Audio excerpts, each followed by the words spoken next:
আবু বকর রাদিয়াল্লাহু তাআলা আনহু তিনি নামাজ শুরু করলেন, শত শত সাহাবীরা নামাজ আদায় করতেছে। প্রিয় নবীজি সাল্লাল্লাহু আলাইহি সাল্লাম কাঁধে ভর করে, আয়েশা রাদিয়াল্লাহু তাআলা আনহার কাঁধে ভর করে প্রিয় নবীজি সাল্লাল্লাহু আলাইহি সাল্লাম মসজিদের নববীর দিকে গেলেন এবং আয়েশা রাদিয়াল্লাহু তাআলা আনহাকে বললেন, মসজিদের জানালাটা একটু খোলা হোক। মসজিদের নববীর জানালাটা খুললেন। জানালা খুলে দেখে প্রিয় নবীজি সাল্লাল্লাহু আলাইহি ওয়াসাল্লাম নামাজের দৃশ্য দেখেন আবু বকর রাদিয়াল্লাহু তাআলা আনহু নামাজ পড়াচ্ছে আর শত শত সাহাবায়ে কেরাম নামাজ পড়তেছে। সুবহানাল্লাহ। এই দৃশ্য দেখে আয়না তাজরিয়ান বিশ্ব নবীজির চোখ দিয়ে দর দর করে পানি পড়তে লাগলো।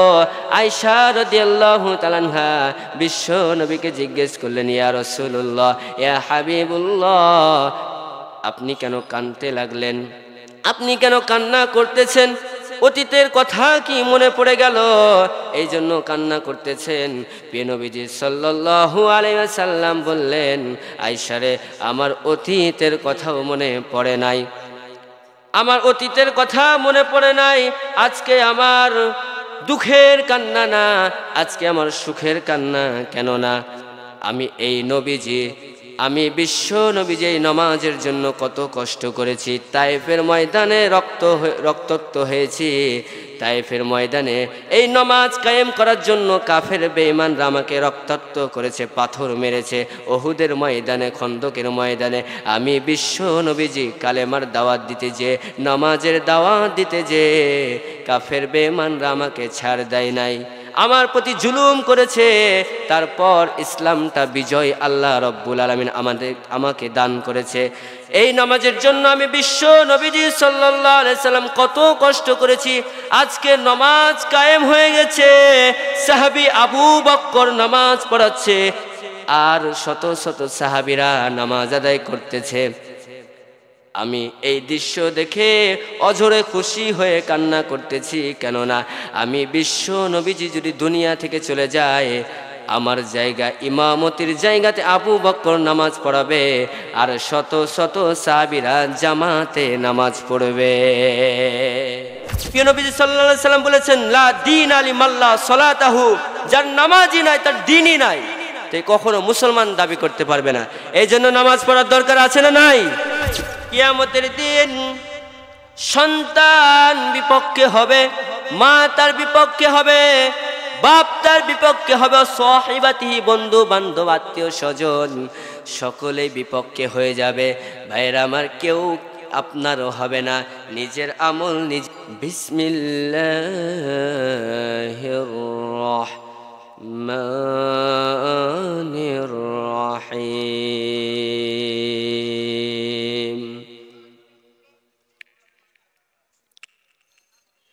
يا أيها الذين آمنوا قوا أنفسكم وأهليكم نارا صدق الله العظيم. بسم الله الرحمن الرحيم. إن الصلاة تنهى عن الفحشاء والمنكر صدق الله المولانا العظيم. وقال رسول الله صلى الله عليه وسلم أول ما يحاسب به العبد يوم القيامة الصلاة أو كما قال عليه الصلاة والسلام. ما كان محمد أبا أحد من رجالكم ولكن رسول الله وخاتم النبيين وكان الله بكل شيء عليما. আমার আল্লাহ রব্বুল আলামিন কোরআনে কারীমের মধ্যে বলছেন, ইয়া আইয়ুহাল্লাযীনা আমানু, হে ইমানদারগণ, কু আনফুসাকুম ওয়া আহলিকুম নার, তোমরা নিজে জাহান্নামের আগুন থেকে বাঁচো, তোমাদের আহাল পরিবারকে জাহান্নামের আগুন থেকে বাঁচাও। কথাটা বলতে হবে কার বলুন তো? আল্লাহর। পরের আয়াত যে তেলাওয়াত করলাম, ইন্নাস সালাতা তানহা আনিল ফাহশাই ওয়াল মুনকার, এই আয়াতের আলোকে কিছু কথা বলবো। এই আয়াতে আল্লাহ রাব্বুল আলামিন বললেন, ইন্নাস সালাতা তানহা আনিল ফাহশাই ওয়াল মুনকার, নিশ্চয়, ইন্না নিশ্চয়, তানহা আনিল ফাহশাই ওয়াল মুনকার, নিশ্চয় নমাজ সমস্ত ফাহিশা কাজ থেকে আমাদেরকে বিরত থবে এবং বিরত থয়। এই আয়াতের আলোকে কথা বলবো। এবং প্রিয় নবীজি সাল্লাল্লাহু আলাইহি সাল্লাম হাদিসে মোবারকের মধ্যে বলতেছেন, আউয়ালু মা ইউহাসাবু বিহিল আবদু ইয়াউমাল কিয়ামাতিস সালাহ। আল্লাহ রাসূল সাল্লাল্লাহু আলাইহি ওয়াসাল্লাম বললেন, কিয়ামতের দিন সর্বপ্রথম নামাজের হিসাব হবে। একটু আওয়াজ দিয়ে বলুন তো, কিসের হিসাব হবে? নামাজের হিসাব হবে। তাইলে আমরা আয়াতের মাধ্যমে বুঝলাম, শুনলাম কি আল্লাহ রাব্বুল আলামিন যারা নামাজ পড়বে, এই নামাজ আমাদেরকে ফাহিশা কাজ, খারাপ কাজ থেকে বিরত থবে। তাইলে নামাজের মতো হতে হবে। নামাজ যদি আমরা পড়ি, সমস্ত যত ফাহিশা কাজ আছে, অন্যায়, অশ্লীল, গীবত, যত ফাহিশা কাজ আছে, সমস্ত ফাহিশা কাজ থেকে নামাজ আমাদেরকে বিরত থবে। কিন্তু সেটা নামাজের মতো নামাজ হতে হবে। প্রিয় নবীজি সাল্লাল্লাহু আলাইহি সাল্লাম যেইভাবে নামাজ পড়েছে, সেইভাবে আমাদেরকে নামাজ পড়তে হবে। ভাইরা আমার, গভীর মনোযোগ দিয়ে শুনুন। প্রিয় নবীজি সাল্লাল্লাহু আলাইহি ওয়াসাল্লাম তিনি যেইভাবে নামাজ পড়েছে, সেইভাবে আমাদেরকেও নামাজ পড়তে হবে। প্রিয় নবীজি সাল্লাল্লাহু আলাইহি ওয়াসাল্লামের হাদিসে মুবারকের মধ্যে বলা হয়, সল্লু কামা রাআইতুমুনি উসাল্লি, তোমরা নামাজ পড়ো। প্রিয় নবীজি সাল্লাল্লাহু আলাইহি ওয়াসাল্লাম যেইভাবে নামাজ পড়েছে, যেই তরিকা অনুযায়ী তোমাদেরকে শিক্ষা দিয়েছে, সেইভাবে তোমরা নামাজ আদায় করো। একটু আওয়াজ দিয়ে বলুন না সুবহানাল্লাহ।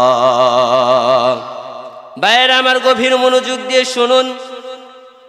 একজন ব্যক্তি 40 বছর ধরে নামাজ পড়ে। কত বছর?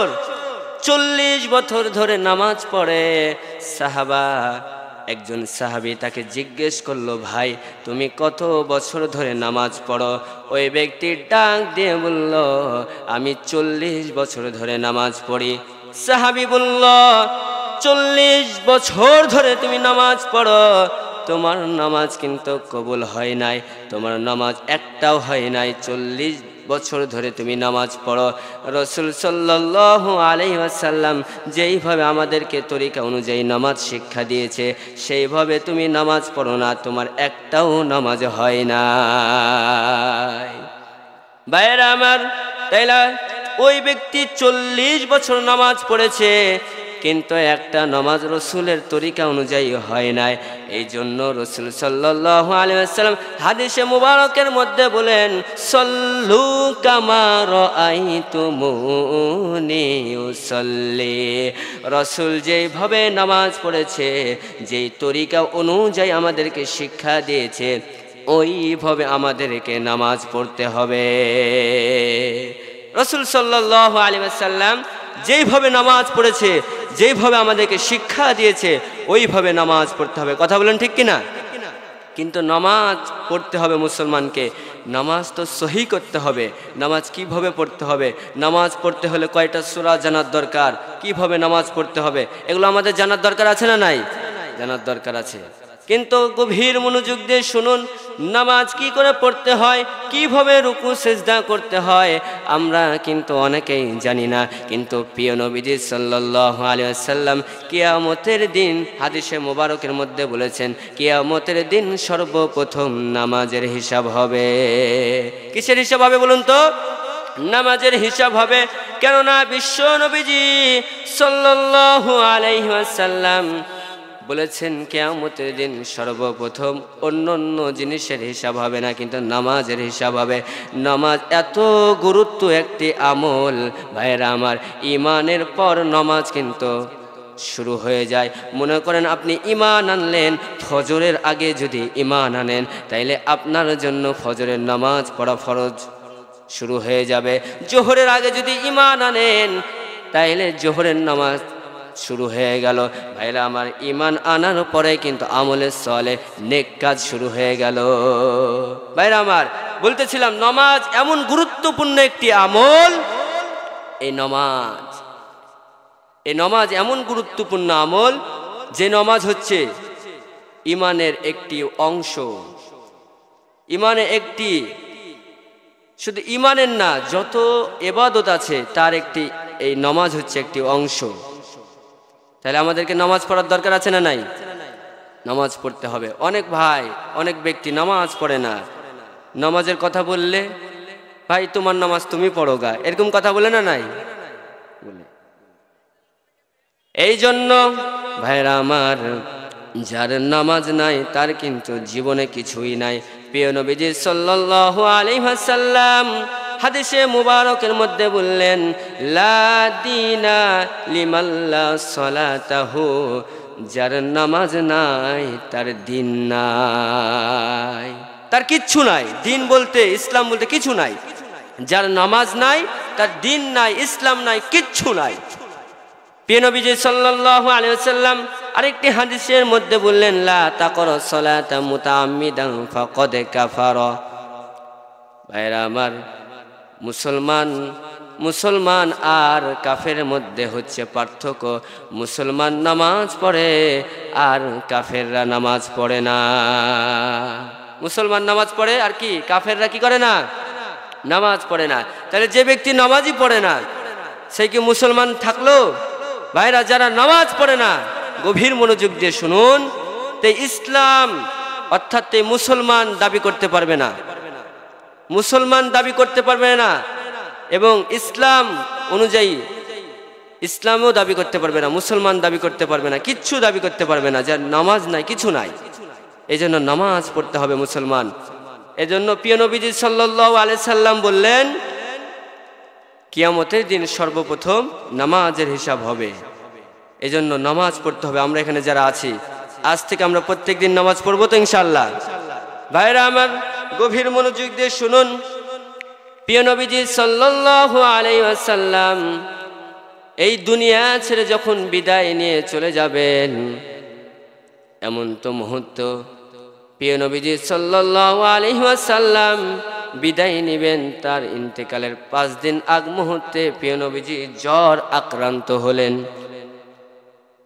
প্রিয় নবীজি সাল্লাল্লাহু আলাইহি ওয়াসাল্লাম অসুস্থ হলেন। প্রিয় নবীজি সাল্লাল্লাহু আলাইহি ওয়াসাল্লাম মসজিদে নববীর দিকে যেতে পারে না। সাহাবা ইকরাম রাদিয়াল্লাহু তাআলা আনহু তাদের কাঁধে ভর করে মসজিদের দিকে গেলেন। প্রিয় নবীজি সাল্লাল্লাহু আলাইহি ওয়াসাল্লাম এইভাবে নামাজ আদায় করেছেন। প্রিয় নবীজি সাল্লাল্লাহু আলাইহি ওয়াসাল্লাম এশারের রক্ত যখন আসলো, প্রিয় নবীজি সাল্লাল্লাহু আলাইহি সাল্লাম হুঁশটা হারিয়ে গেল। একবার বেহুশ হন, একবার হুঁশ আসে, একবার বেহুশ হন, এরকম অবস্থা। প্রিয় নবীজি সাল্লাল্লাহু আলাইহি সাল্লাম এশারের রক্ত যখন চলে আসলো, এশারের রক্ত যখন চলে আসলো, প্রিয় নবীজি সাল্লাল্লাহু আলাইহি ওয়াসাল্লাম আয়েশা রাদিয়াল্লাহু তাআলা আনহা তার পানের স্ত্রীর কাঁধে ভর করে আয়েশা রাদিয়াল্লাহু তাআলা প্রিয় নবীজিকে বললেন, আমাকে মসজিদের নববীর দিকে একটু নিয়ে চলো। প্রিয় নবীজি সাল্লাল্লাহু আলাইহি সাল্লাম জ্বর আক্রান্ত, মসজিদে যেতে পারে নাই। প্রিয় নবীজি সাল্লাল্লাহু আলাইহি সাল্লাম এশারের রক্তে যখন প্রিয় নবীজি সাল্লাল্লাহু আলাইহি সাল্লাম যেতে পারে নাই, সাহাবা ইকরাম রাদিয়াল্লাহু তাআলা আনহু তারা নবীজি সাল্লাল্লাহু আলাইহি সাল্লামের জন্য অনেকক্ষণ অপেক্ষা করেছেন। দেখে টাইম ওভার হয়ে গেছে। এবার সাহাবা ইকরাম রাদিয়াল্লাহু তাআলা আনহু আবু বকর এবং সাহাবী, যত সাহাবী আছে, আবু বকর রাদিয়াল্লাহু তাআলা আনহু, আবু বকরের ইমামতিতে সকল সাহাবীরা নামাজ পড়া শুরু করে দিয়েছেন। আবু বকর রাদিয়াল্লাহু তাআলা আনহু তিনি নামাজ শুরু করলেন, শত শত সাহাবীরা নামাজ আদায় করতেছে। প্রিয় নবীজি সাল্লাল্লাহু আলাইহি সাল্লাম কাঁধে ভর করে, আয়েশা রাদিয়াল্লাহু তাআলা আনহার কাঁধে ভর করে প্রিয় নবীজি সাল্লাল্লাহু আলাইহি সাল্লাম মসজিদের নববীর দিকে গেলেন এবং আয়েশা রাদিয়াল্লাহু তাআলা আনহাকে বললেন, মসজিদের জানালাটা একটু খোলা হোক। মসজিদের নববীর জানালাটা খুললেন।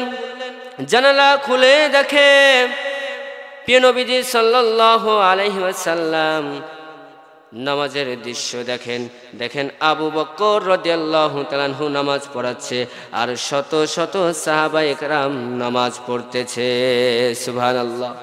এই দৃশ্য দেখে আয়না তাজরিয়ান বিশ্ব নবীজির চোখ দিয়ে দর দর করে পানি পড়তে লাগলো। আয়েশা রাদিয়াল্লাহু তাআলা আনহা বিশ্ব নবীকে জিজ্ঞেস করলেন, ইয়া রাসূলুল্লাহ, ইয়া হাবিবুল্লাহ, আপনি কেন কাঁদতে লাগলেন? আপনি কেন কান্না করতেছেন? অতীতের কথা কি মনে পড়ে গেল এই জন্য কান্না করতেছেন? প্রিয় নবীজি সাল্লাল্লাহু আলাইহি ওয়াসাল্লাম বললেন, আয়েশা রে, আমার অতীতের কথাও মনে পড়ে নাই, আমার অতীতের কথা মনে পড়ে নাই। আজকে আমার দুঃখের কান্না না, আজকে আমার সুখের কান্না। কেন না? আমি এই নবীজি, আমি বিশ্ব নবীজি নামাজের জন্য কত কষ্ট করেছি। তায়েফের ময়দানে রক্তাক্ত হয়েছি। তায়েফের ময়দানে এই নামাজ কায়েম করার জন্য কাফের বেঈমানরা আমাকে রক্তাক্ত করেছে, পাথর মেরেছে।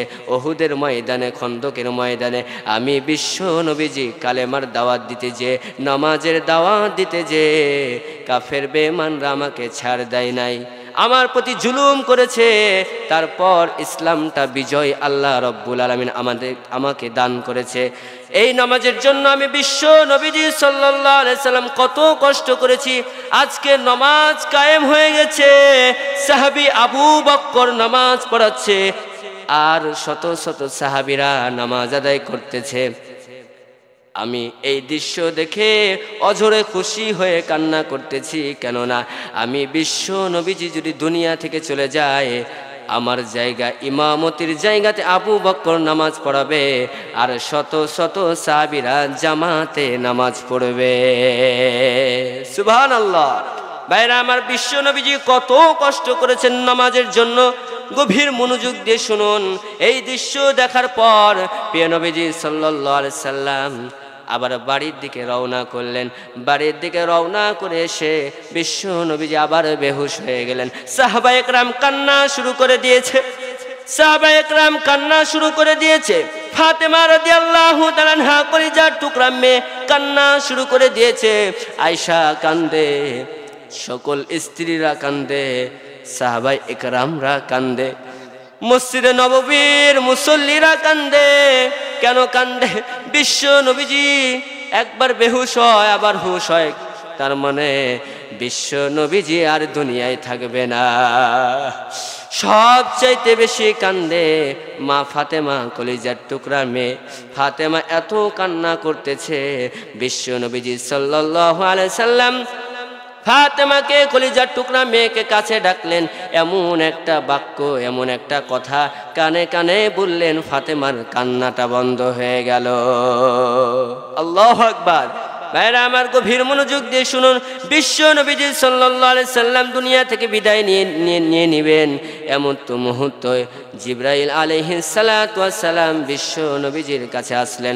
সালাম দিলেন, ইয়া রাসূলুল্লাহ, আসসালামু আলাইকুম ইয়া রাসূলুল্লাহ, আসসালামু আলাইকুম ইয়া হাবিবুল্লাহ। সালাম বিনিময় হলো। এবার জিবরাইল আলাইহিস সালাতু ওয়াস সালাম বিশ্ব নবীজিকে বললেন, ইয়া রাসূলুল্লাহ, প্রত্যেক দিন আমি একাই আসি, কিন্তু আজকে এমন একটা ব্যক্তিকে আমি নিয়ে এসেছি, যে ব্যক্তিটা দুনিয়ার সব নবী রাসূলের কাছে গেছে, মানুষের কাছে যায়, অনুমতি নিয়ে যায় এবং অনুমতি নেয় জান কবুজ করার জন্য। কিন্তু এমন একটা ব্যক্তিকে আজকে আমি সঙ্গে নিয়ে এসেছি, বন্ধুকে নিয়ে এসেছি, আজকে আপনার কাছে অনুমতি নিবে। আপনি যদি অনুমতি দেন তাইলে আপনার জানটা কবুজ করবে। জিবরাইল আলাইহিস সালাতু ওয়াস সালাম আজরাইল আলাইহিস সালাতু ওয়াস সালামকে সাথে নিয়ে এসেছেন বিশ্ব নবীজি সাল্লাল্লাহু আলাইহি সাল্লাম। এবার আজরাইলকে বলে, আল্লাহ যে হুকুম দিয়ে তোমাকে পাঠিয়েছে, তুমি সেই কাজ শুরু করো। এবার আজরাইল আলাইহিস সালাতু ওয়াস সালাম বিশ্ব নবীজিকে ডাক দিয়ে বললেন, ও বিশ্ব নবীজি, আমি দুনিয়ার সব মানুষের কাছে যাওয়ার সময় কোনো অনুমতি লাগে না, এবং কি যত রসুল পয়গম্বর ছিল তাদের কাছেও গেছি, কিন্তু কোনো অনুমতি আমার লাগে না। কিন্তু আপনি এমন একজন দয়ার নবী, আপনি এমন একজন বিশ্ব নবী, আপনার কাছে আমি এসেছি। আল্লাহ বলে দিয়েছেন আমার হাবিব যদি অনুমতি দেয় তাহলে জানটা কবুজ করবা, আর আমার হাবিব যদি অনুমতি না দেয় ওখান থেকেই তুমি ফিরে আসবা। আজরাইল আলাইহিস সালাতু ওয়াস সালাম এই কথা প্রিয় নবীজি সাল্লাল্লাহু আলাইহি সাল্লামকে বললেন। প্রিয় নবীজি সাল্লাল্লাহু আলাইহি সাল্লাম বললেন, ওহে আজরাইল তোমার কাজ তুমি শুরু করে দাও। এবার আজরাইল আলাইহিস সালাতু ওয়াস সালাম কাজ শুরু করলেন। যাহার ডান হাতটা বুকে দিয়েছে বিশ্ব নবীজি এবার বলেন, আজরাইল কি করলি রে, তোর ডান হাতটা বুকে দিয়েছিস, মনে হয় উহুদ পাহাড়টা আমার বুকে চাপিয়ে দিয়েছিস, এরকমটা আমার কষ্ট হচ্ছে। আল্লাহু আকবার। প্রিয় নবীজি সাল্লাল্লাহু আলাইহি সাল্লাম আমি বলতে চাই, প্রিয় নবীজি সাল্লাল্লাহু আলাইহি সাল্লাম বিদায় লগ্নে একটা কথা বলে গেছিলেন, আসসালাত আসসালাত ওয়া মা মালাকাত আইমানুকুম। হে আমার উম্মতেরা, হে আমার উম্মতেরা, তোমরা নামাজ ছেড়ে দিও না। বিদায় লগ্নে মৃত্যুর আগ মুহূর্তে একটা কথা বলে গেছিলেন, আসসালাত আসসালাত ওয়া মা মালাকাত আইমানুকুম। প্রিয় নবীজি সাল্লাল্লাহু আলাইহি সাল্লাম এই কথা বলে গেছিলেন। কি কথা? আমার উম্মতরা তোমরা নামাজ ছেড়ে দিও না। আজকে আমরা নামাজ ছেড়ে দিই আর নিজেকে মুসলমান দাবি করি, আমি মুসলমান, আমি মুসলমান। বিশ্বাস করেন কখনোই মুসলমান হতে পারবে না, মুসলমানের দাবিও করতে পারবে না। কেননা প্রিয় নবীজি সাল্লাল্লাহু আলাইহি সাল্লাম বলেছেন, লা দীন লিমাল্লা সলাতাহু, যার নামাজই নাই তার দ্বীনই নাই, তাই কখনো মুসলমান দাবি করতে পারবে না। এই জন্য নামাজ পড়ার দরকার আছে না নাই? নামাজ পড়ার দরকার আছে। আজ থেকে ওয়াদা দেন আমরা নামাজ পড়বো, একে অপরকে নামাজি বানাবো। আপনাদেরকে গভীর মনোযোগ দিয়ে শুনতে হবে। আজকে নামাজ আমরা আদায় করি কিন্তু নামাজ কায়েম নাই।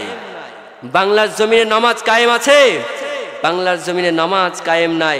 আমরা আশাবাদী আগামী বাংলাদেশ কোরআনের বাংলাদেশ। কথা বলেন ঠিক কিনা? আগামী বাংলাদেশ কোরআনের বাংলাদেশ, আগামী বাংলাদেশ ইসলামের বাংলাদেশ। কথা বলেন ঠিক কিনা?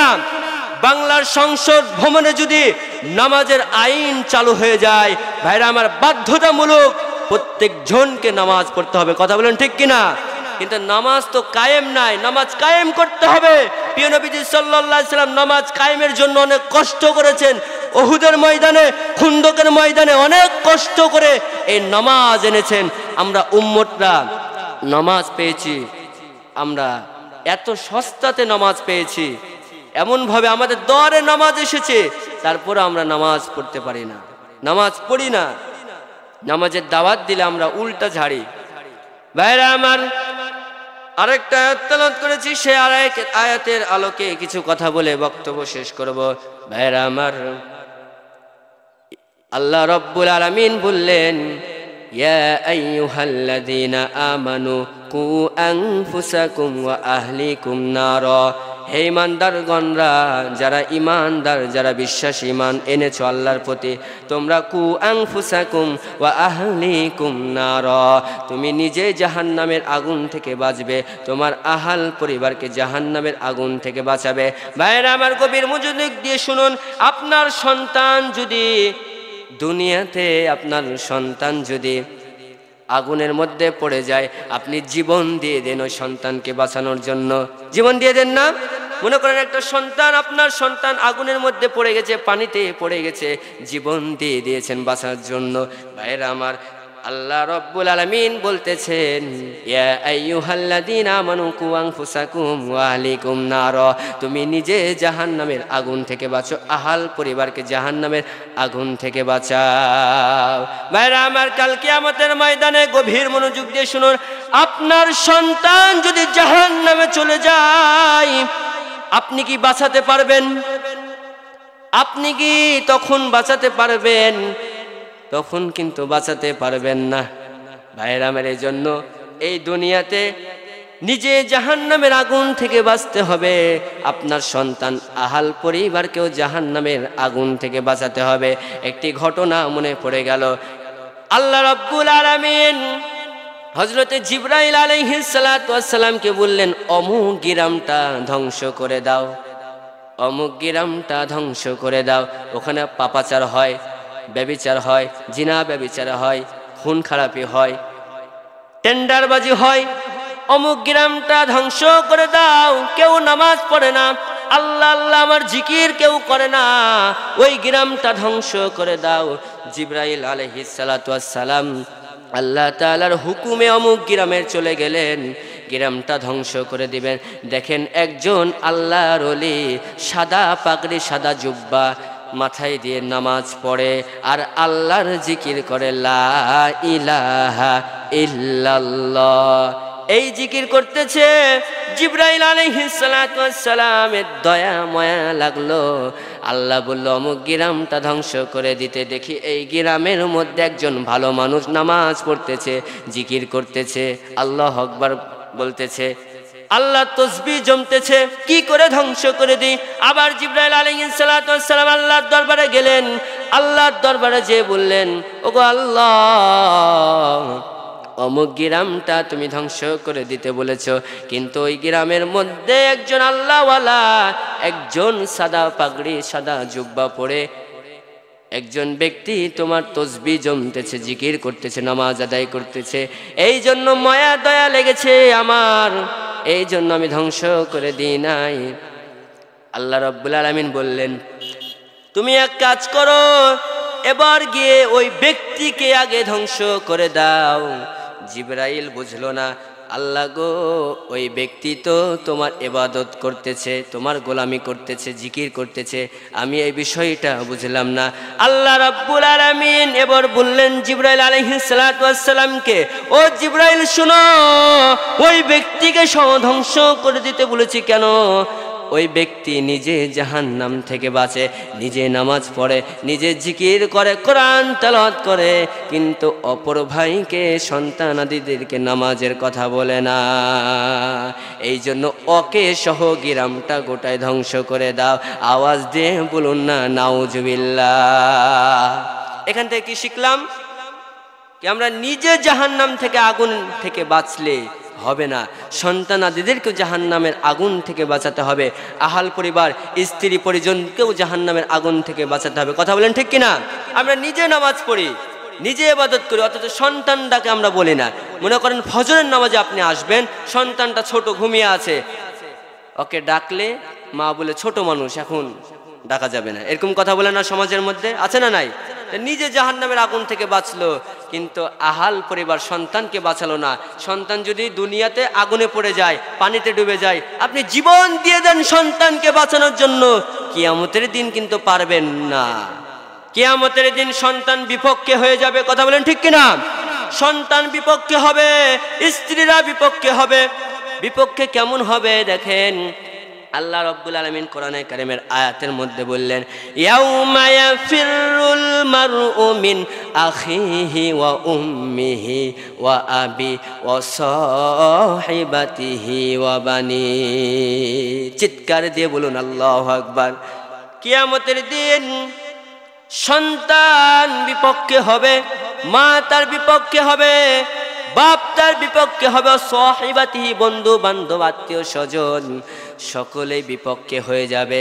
ভাইরা আমার, কেউ আপনারও হবে না, নিজের আমল নিজের বিপক্ষে, সন্তান বিপক্ষে দাঁড়িয়ে যাবে। কি আমাকে আমার বাপ, আমাকে আমার মা নামাজের কথা বলে নাই, শিক্ষা দেয় নাই, ইসলামের কথা বলে নাই। কথা বলেন ঠিক কিনা? এ কথা বলবে না? সন্তানই আপনার বিপক্ষে দাঁড়িয়ে বলবে, আমার বাপ মাকে যতক্ষণ জাহান্নামে না দেয়া হবে ততক্ষণ আমি জাহান্নামে যাব না। এই কথা সন্তান বলবে। এই সন্তানদেরকে খেটে খুঁটে মনে করে মাথার ঘাম পায়ে ফেলে, মাথার ঘাম পায়ে ফেলে কত কষ্ট করতেছেন, উপার্জন করছেন, এই সন্তান কাল কিয়ামতের ময়দানে বিপক্ষে দাঁড়িয়ে যাবে। আপনার আমার দাঁড়িয়ে যাবে না? কথা বলছে না, বিপক্ষে দাঁড়িয়ে যাবে না? বিপক্ষে দাঁড়াবে। এজন্য সন্তান বিপক্ষে দাঁড়িয়ে যায় আমরা চাই? কেউ চাই না। এজন্য সন্তানদেরকে নামাজি বানাবো, আহাল পরিবারকেও নামাজি বানাবো। এজন্য সকলে নামাজি হতে হবে। আজকে শিক্ষা, আজকে ওয়াজের শিক্ষা হচ্ছে আমাদেরকে নামাজি হতে হবে। প্রিয় নবীজি সাল্লাল্লাহু আলাইহি সাল্লাম এই দুনিয়া থেকে যখন বিদায় নিয়ে চলে যায় তখন শেষ কথাটা একটাই ছিল, আপনাদেরকে আবার স্মরণ করিয়ে দিই। শেষ কথাটা কি? আসসালাত আসসালাত ওয়া মা মালাকাত আইমানুকুম। বিদায় লগ্নে আমি বলে গেলাম বিশ্ব নবীজি তোমরা নামাজ ছেড়ে দিও না, নামাজ ছেড়ে দিও না। এই জন্য নামাজ পড়তে হবে, নামাজ পড়তে হবে। আর একটি ছোট্ট ঘটনা বলে আমি শেষ করব। ছোট্ট ঘটনা এরকম, একজন সাহাবী অন্ধ, এই কথাটা বলেই শেষ করব। একজন সাহাবী অন্ধ, কি বলেন তো? অন্ধ সাহাবী অন্ধ প্রিয় নবীজি সাল্লাল্লাহু আলাইহি সাল্লামকে বলে, আল্লাহ রসুল আমি অন্ধ কিন্তু নামাজে যেতে পারি না, মানুষের সাথে নামাজে যেতে পারি না, মানুষের স্বাদ পাই না, আমাকে কি রুখসত দেয়া হবে? প্রিয় নবীজি সাল্লাল্লাহু আলাইহি সাল্লাম বললেন তোমাকে রুখসত দেয়া হলো। তারপর প্রিয় নবীজি সাল্লাল্লাহু আলাইহি সাল্লাম অমুক দিন রাস্তা দিয়ে হেঁটে যাচ্ছে, অন্ধর সাথে দেখা। কার সাথে দেখা? অন্ধর সাথে দেখা। অন্ধ প্রিয় নবীজি সাল্লাল্লাহু আলাইহি সাল্লামকে সালাম দিলেন, সালাম বিনিময় হলো। এবার অন্ধকে প্রিয় নবীজি সাল্লাল্লাহু আলাইহি সাল্লাম ডাক দিয়ে বলে, অন্ধ তুমি কি মসজিদে মুয়াজ্জিমের মাইকের আজানের, মসজিদে মুয়াজ্জিমের মাইকের আজান তুমি কানে শুনতে পাও? অন্ধ ডাক দিয়ে বলে, মসজিদে মুয়াজ্জিমের আজান কানে আমি শুনতে পাই মাইকের। প্রিয় নবীজি সাল্লাল্লাহু আলাইহি সাল্লাম বললেন, তুমি যদি আজান শুনতে পাও তাইলে আগামী কাল থেকে তুমি জামাতে নামাজ পড়বে। সুবহানাল্লাহ। অন্ধকে ছাড় দেয় নাই, অন্ধকে ছাড় দেয় নাই প্রিয় নবীজি সাল্লাল্লাহু আলাইহি সাল্লাম। অন্ধকে বলতেছে আগামী কাল থেকে তুমি নামাজে আসবে, জামাতে নামাজ পড়বে। তাহলে একজন অন্ধর জন্য ছাড় নাই নামাজে, আপনার আমার জন্য ছাড় আছে?